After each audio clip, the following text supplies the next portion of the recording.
யூரோப்பில் இருக்கிற லாட்வியாவில் எந்த சூப்பர் மார்க்கெட் போனாலும் ஒரு டப்பாவில் போட்டு இந்த மாதிரி வந்து வெள்ளரிக்காய் சின்னதுலேருந்து பெரிய சைஸ் வரைக்கும் போட்டு ஒரு பாட்டில் அடைச்சி விற்கிறாங்க. சரி, என்னன்னு தெரியல, நானும் வாங்கி வந்திருக்கேன். ஜஸ்ட் இப்போ என்னன்னு பார்ப்போம். இது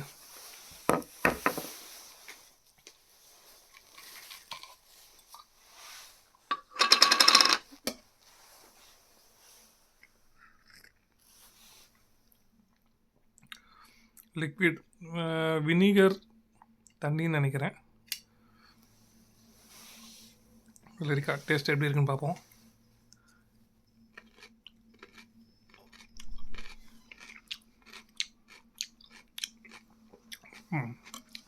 லெமன் தண்ணின்னு நினைக்கிறேன், இல்லை வினிகரோட ஸ்மெல்லான்னு தெரில.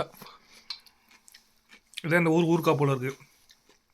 இங்கே இருக்கிறவங்க நிறைய பேர் வந்து ப்ரெட்டு கூட சாப்பிட்றாங்க, சாலடில் யூஸ் பண்ணுறாங்க. ஸோ நல்லாயிருக்கு. ஓகே.